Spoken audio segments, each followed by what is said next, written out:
past, when we have wanted to write down a function, we have used something like this, y equals 3x plus 2, to indicate the function. Okay? It clearly spells out the relationship between the x and the y values. For example, if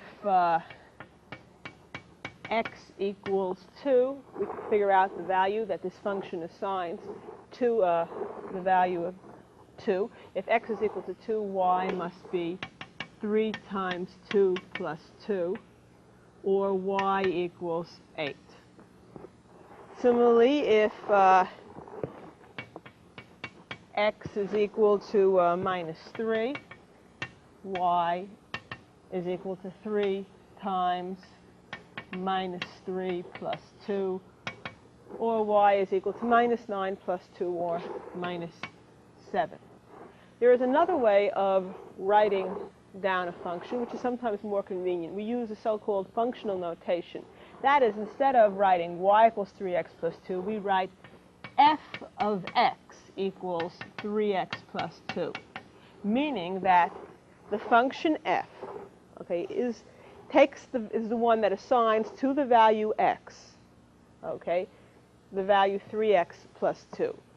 And instead of writing if x equals 2, then y equals 8, we would write that f of 2, the value assigned by this function to 2, is 3 times 2 plus 2, or f of 2 is equal to 8. 8 is the value assigned by this function to 2. F of 2 is equal to 8. Or, if the x value is 2, the y value associated with that x value is 8. Similarly, f of minus 3, we would write f of minus 3 is 3 times minus 3 plus 2, or minus 7. So we can either write if x equals minus 3, y equals minus 7, or f of minus 3 equals minus 7. Basically, this function, f here, has one job to do. You give it a value, and what it does is it triples this value and adds 2 to it. In fact, sometimes it's convenient to write the function, okay, in this form, replacing the variable x sort of just by parentheses. This indicates that we're going to give this function f, okay, some number, and what it's going to do is triple the number and add 2. That's the value that it's going to assign to the number. So f of 2 is 3 times 2 plus 2. F of minus 3 is 3 times minus 3 plus 2. F of anything would be 3 times that something plus 2. Okay, let's look at another example. Let's say we have a function. In this case, time we will use the letter g for the function. F, g, h, these are letters which are commonly used to indicate the names of functions. Okay, if g of x is equal to 4x squared minus 2x plus 1, okay, I want to find g of minus 2, g of 0, and g of 3.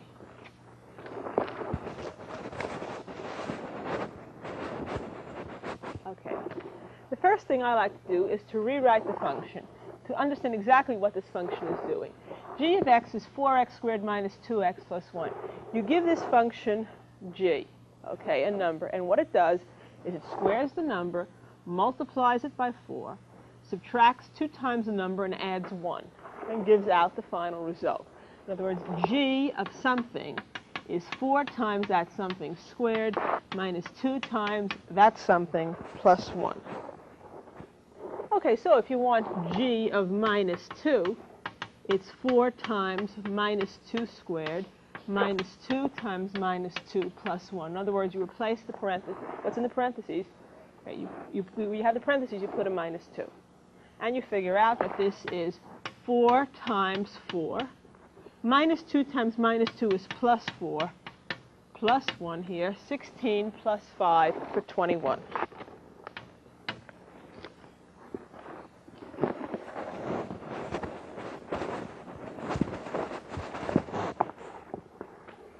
Okay, now g of 0.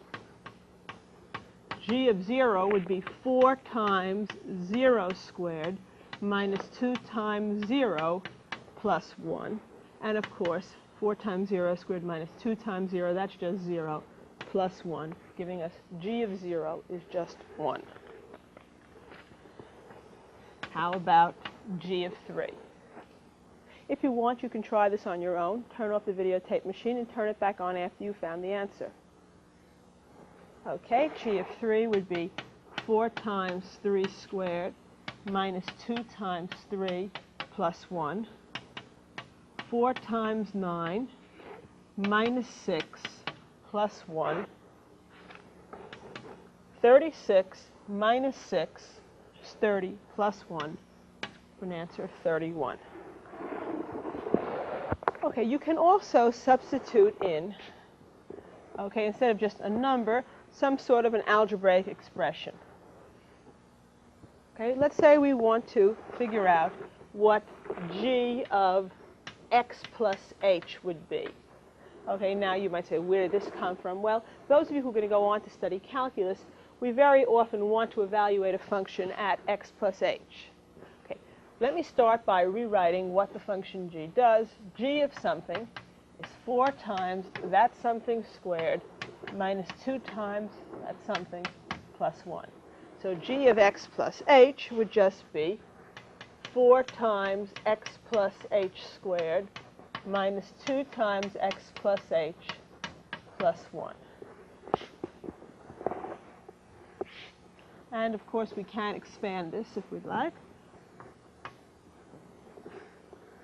We would get 4 times, now x plus h squared is x squared plus 2xh plus h squared minus 2 times x plus h plus 1. And nothing is going to simplify in this particular case, but we can multiply it out. We'd expand it by distributing the 4 here. 4x squared plus 8xh plus 4h squared minus 2x minus 2h plus 1. Okay, the important idea is that no matter what you want to substitute in, you just follow this rule. You square it, multiply by 4, take away 2 times the number, and add 1.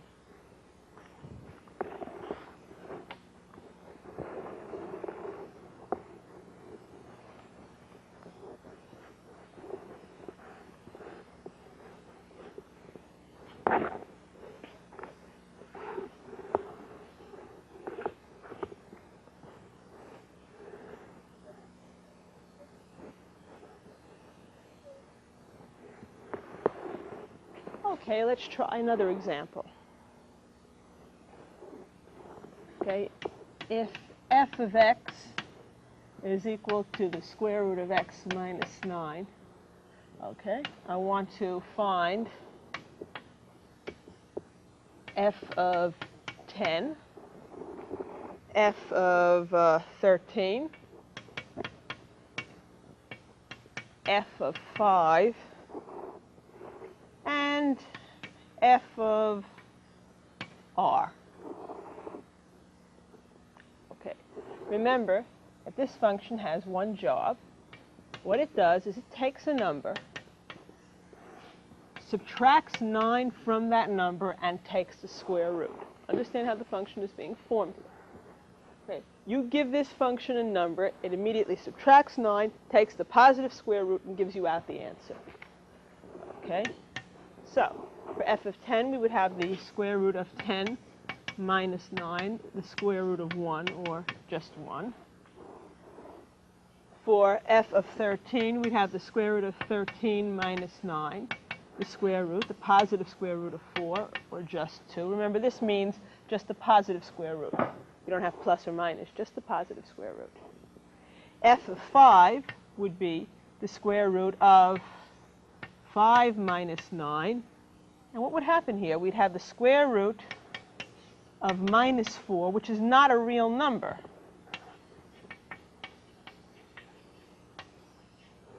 Remember back to when we were studying domain functions. In other words, each function has sort of a set of x values that you can plug into the function and have it make sense, in the sense that it gives you out a real number. Okay? It does not involving, say, square roots of negative numbers, not involving division by 0. Okay? You may only substitute in values that are in the domain of the function. Here, 5 is not in the domain of the function. If you try to substitute in 5, you get out the square root of a negative number. It is not a real number. Okay? So this does not make sense. F of 5 is not defined for this function.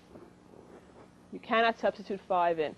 If you think of this function as sort of a machine, you put in a value and it gives you a value out. Okay, for example, you put in 10 and out comes 1. You put in 13, it works on it and out comes 2. If you put in 5, it would break down. It would say you cannot work on that number. Okay, f of r. Okay, r can represent a number. F of r would be the square root of r minus 9.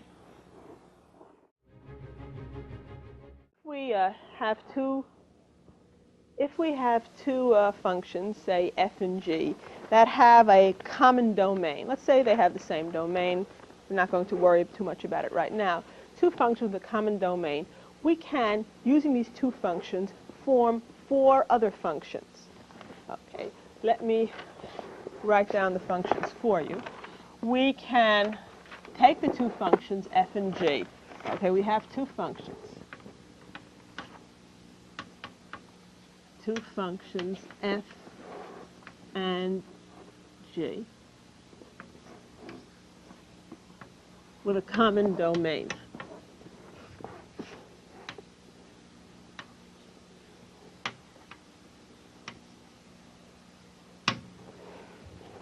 Okay, we can, first of all, take the two functions and add them up and get a sum function written f plus g of x, which is defined to be f of x plus g of x.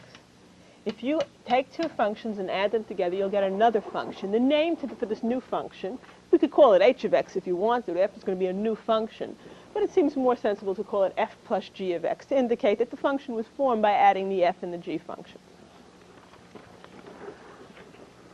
So we can form the sum of two functions. We could also form the difference of two functions. We could take, say, the f function and subtract off the g function, f of x minus g of x. And as I said, you could call this anything you wanted to call it. Okay, it makes sense to think of it as, say, f minus g of x. Then you could also multiply two functions, and we'll symbolize that by fg of x. This means f of x times g of x. And you can take one function, say f of x, and divide by g of x, which will make sense so long as g of x is not 0. Whenever g of x is not 0.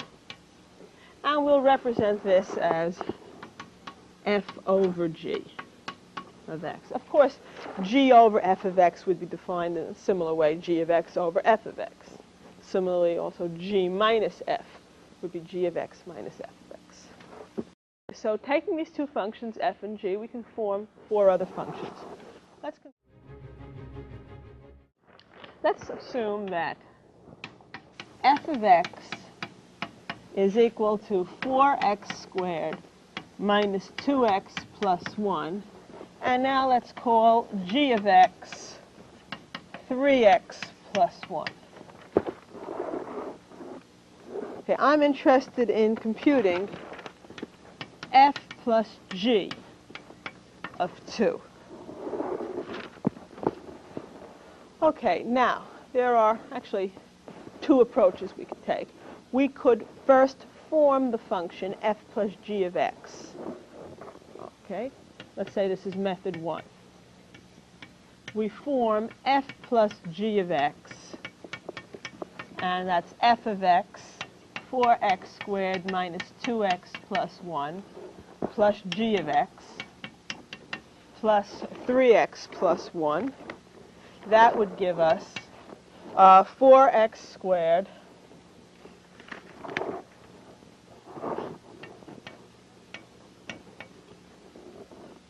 plus x plus 2. We took f of x, we added to a g of x, giving us 4x squared, collecting like terms, minus 2x plus 3x is plus 1x. 1 and 1, that gives us 2. And having found f plus g of x, we could then write f plus g of 2 by simply substituting in the value 2. Every time we see an x, we would write a 2.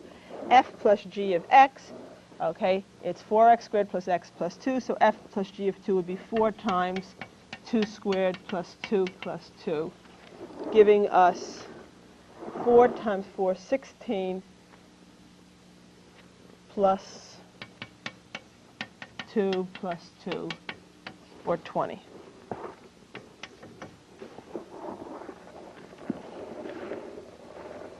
Okay. Method 2, a little more direct. You want f plus g of 2. We can simply say that's f of 2 plus g of 2. Substitute 2 into the original definition of f here, and then also into g, and add up the results. Now, f of 2 would be 4 times 2 squared minus 2 times 2 plus 1. 4 times 2 squared minus 2 times 2 plus 1. G of 2 would be 3 times 2 plus 1. This would give us 16 plus 1, 17, minus 4, 13 for f of 2. And then we would add g of 2, which is 7. And of course, 13 plus 7, we would still get the answer, 20.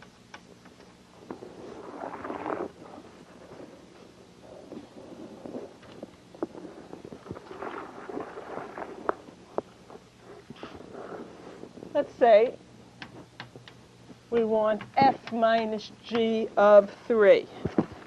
Okay, from now on we're just going to do the problems in one way. F minus g of 3, this is f of 3 minus g of 3. Just reminding you, f of x here is 4x squared minus 2x plus 1. So f of anything is 4 times that something squared minus 2 times that something plus 1. And f of 3 would be 4 times 3 squared minus 2 times 3 plus 1. 36 minus 6 plus 1, or 31. G of x is 3x plus 1.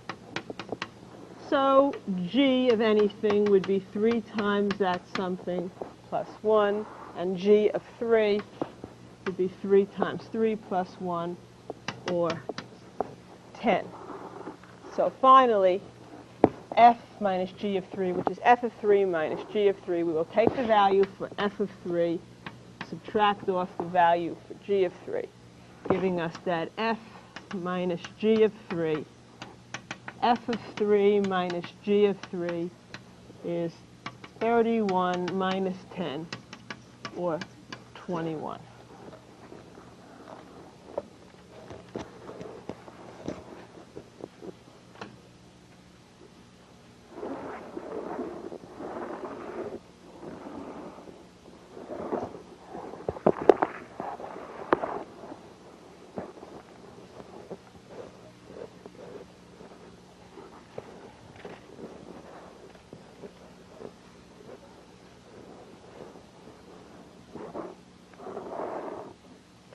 Okay, let's try some more operations on functions. Let's work out f times g of minus 2. This would be f of minus 2 times g of minus 2. F of minus 2, we would get by substituting in minus 2 here, we'd get 4 times minus 2 squared minus 2 times minus 2 plus 1. That's the f of minus 2. Immediately substituting in 4 times minus 2 squared minus 2 times minus 2 plus 1 times g of minus 2, which would be 3 times minus 2 plus 1. Here we have 4 times 4, that's 16, plus 4 plus 1. Here we have minus 6 plus 1. So we have 21 times minus 5 for an answer of minus 105.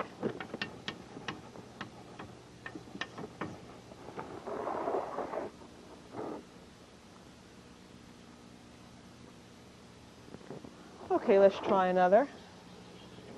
How about f over g of minus 1? This would refer to f of minus 1 divided by g of minus 1. We're assuming that minus 1 is in the domain of this function, that it's in the domain of f and in the domain of g, and furthermore that g of minus 1 is not 0.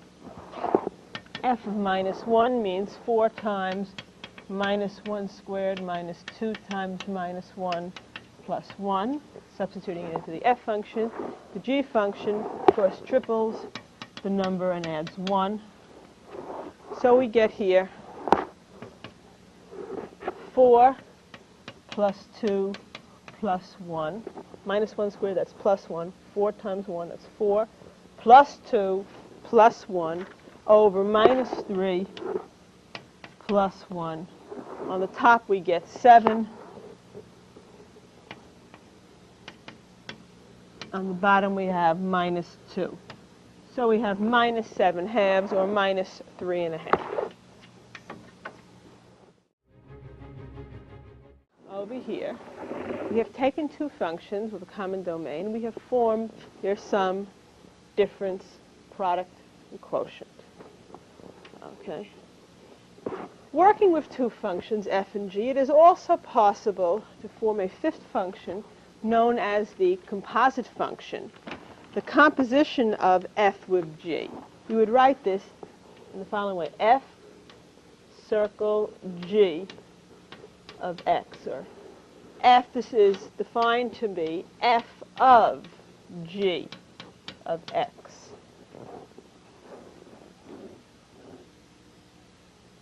F, okay, now, over here, sometimes people write for the multiplication f times g of x, the traditional dot indicating multiplication. I left it out simply because I do not want to confuse you between this and this. Here you have a definite circle, okay? It's just not a dot, it's a circle. F circle g of x. It's f, it's like f of g of x, f o g of x, f of g of x. Okay, here the domain is a little trickier. We have the function g, okay? It has to be a function that you can plug x in, okay? X has to be in the domain of g. We have to take x, we're going to plug it into the domain, and plug it into g. And out will come an answer. The answer, okay, g of x, has to be something which you can then in turn plug into the f function. Okay? Let's try to work this out. Let me give you a new example now, working with the f of g of x. Okay, remember, f of g of x is defined to be f of g of x. Okay, let's start off with f of x equal to 3x squared and g of x equal to 2x minus 1. Okay, we are interested in forming this composite function. Okay, f of g of x means this.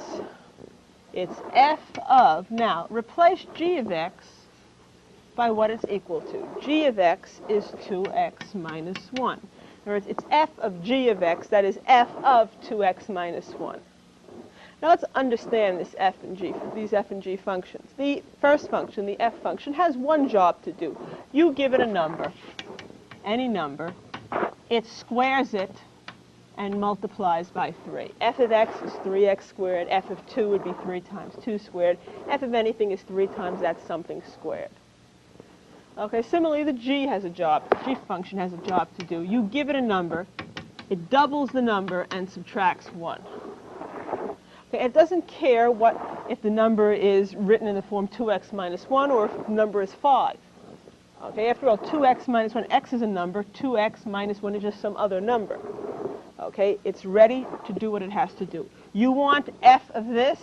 If f of 2 is 3 times 2 squared and f of 4 is 3 times 4 squared, then f of this, whatever this is 3 times this squared. That's what the f function does. Now let's say we're interested in computing f of g of, let's say f of g of 2. This would be, it can be written this way, or f circle g of 2. These mean the same thing. Okay, one way is to actually write down f of g of x is 3 times 2x minus 1 squared. And then if you want f of g of 2, you substitute in 2 every time you see an x here. We want f of g of 2, so we substitute in. We let x equal 2. So we get 3 times 2 times 2 minus 1 squared.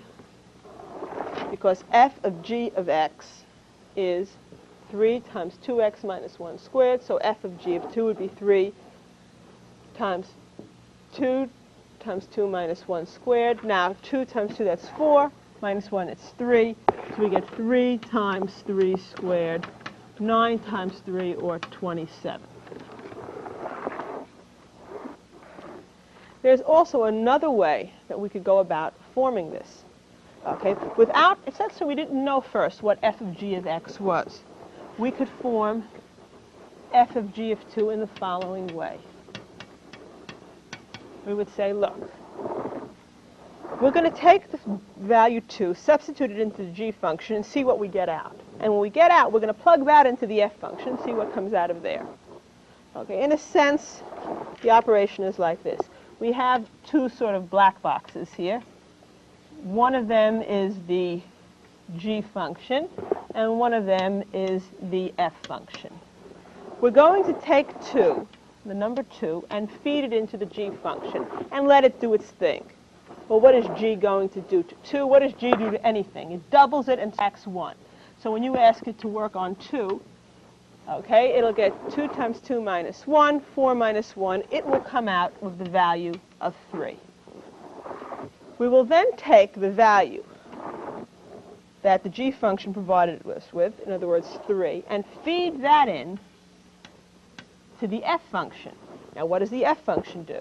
If you want to feed 3 into the f function, you're going to come out with 3 times 3 squared, or 27. So it will produce 27, and that's exactly the same answer that we got before. In other words, you first say, let the g function work on 2. G of 2 gives us 3. Then let the f function work on 3, and that will provide us with 27, which is, of course, what we have. Okay, so if you only need to evaluate, say, f of g of one value, you might want to try this. If you know you're going to have to evaluate the function at several points, then this is maybe more convenient, because you find an expression for the function, and you can substitute anything you want into it. Okay, let's try another example using the same functions. I want to form the composite function in the reverse order. I want to form g of f of x here. G of f of x would be just what you think, g of f of x. In other words, we will start by taking x, giving it to the f function to work on. It will produce a value. This time we'll feed that into the g function. So here, first the f goes to work, and then the g. Here we had it in the reverse order. First g went to work. Here first g went to work, and then f. F of g of 2 means 2 gets plugged into g, out comes a number which gets plugged into f. If, let's say, we want to figure out g of f of 2, going to reverse our picture. This time, the f function is going to work first, and then the g function. We're going to take 2, plug it into the f function, get out an answer, and then feed that into the g function. I just want to remind you here, f of x is 3x squared, and g of x is 2x minus 1. So, f of 2, taking 2 and feeding it to the f function, it would produce 3 times 2 squared. 3 times 2 squared, that's 12. 3 times 4 is 12. If you feed 2 into the f function, out will come 12. In other words, this means we're now going to take f of 2, which is 12, and feed that into the g function. I'm going to feed this in here, and what will the g function do to 12? What the g function does to anything. Double the number and subtract 1. Okay, doubling 12 and subtracting 1, 24 minus 1, out will come 23. So g of f of 2 is 23. Notice that g of f of 2 and f of g of 2 are not the same. F of g of 2, that was 27. Okay, you had the g function working and the f function working, but the g function had it first. It took the 2, came out with 3, fed the 3 into the f function, and came out with 27. Here, however, the f function is going to get the 2 first. It's going to produce the number 12, feed 12 into the g function, and out will come 23. So it's not only important what the functions are in the number, but what order they're going to operate on this number. Okay, here, first f gets it, and then g gets it. And that's a different answer in this case than what you would get if g worked on it and then f worked on it.